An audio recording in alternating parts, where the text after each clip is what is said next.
Je suppose que votre solution est SaaS depuis l'origine. Vous existez depuis 7 ans. Dès le départ, vous avez choisi de déployer vos solutions en mode SaaS. C'est bien ça, hein? Oui, c'est ça. Et donc, vous développez au fur et à mesure des applications nouvelles, comme par exemple la BDU maintenant, alors qu'avant, c'était la gestion de tout ce qui était vert, on va dire. Comment vous interfacez ensuite avec les autres modules applicatifs qui sont nécessaires pour une RH, comme par exemple la gestion des talents ou d'autres. Comment ça se passe là, Alors, c'est le SaaS par défaut. Enfin, c'est aujourd'hui correspond quasiment à ce qu'on connaît des grandes applications web, du Twitter, du Facebook.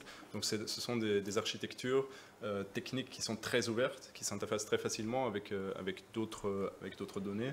Donc, il y a ce qu'on appelle en langage technique des API. Donc, on peut faire rentrer des données, on peut faire sortir des données. Et donc, on peut très facilement s'interfacer avec des ERP. Donc, par exemple, on peut faire remonter des données à partir d'un SAP, à partir des systèmes d'achat, à partir de la gestion des produits, et faire aussi sortir des données, je ne sais pas, par exemple, vers les applications de BI du client, pour visualiser les données dans l'environnement que connaît le client. Donc, vous discutez tout naturellement avec les DSI, avec la DSI de Randstad, par exemple. Exactement. Ça leur parle. Oui, mais on l'avait dit, c'est en fin de semaine. Hein. Oui, voilà, fin de semaine. C'est une fois que Séverine a fait son choix, qu'elle est autonome, ça, puis après elle dit bon, on va remettre de la cohérence dans tout ça après coup. Mais plus sérieusement, vous diriez, est-ce que vous auriez tendance à dire que la vraie valeur ajoutée de votre métier, c'est dans l'interconnexion? Parce que j'ai presque envie de dire, là, on est déjà à un stade où quand même le soft en lui-même, enfin en tout cas du point de vue de n'importe quel Pékin moyen comme moi qui va sur une marketplace, une Google Apps, enfin peu importe, on trouve tous les outils, mais quand même, ce qui fait qu'il y a un outil qui va sortir du lot, c'est celui qui est le plus communicant, qui a des API bien pensées et qui communique donc avec mes autres softs. Vous tenez ce discours-là commercialement, vous l'expliquez à vos clients, voilà, ma solution, c'est celle qui va peut-être le mieux communiquer avec l'existant, etc.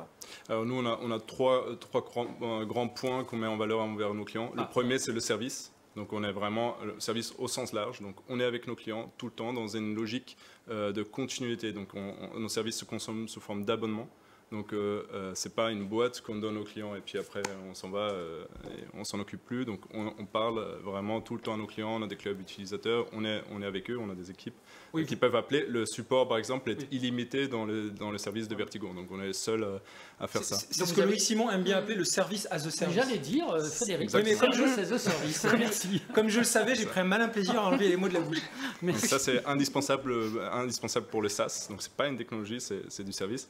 Le deuxième point, c'est la sécurité. Donc, on fait très attention à ce que nos applications...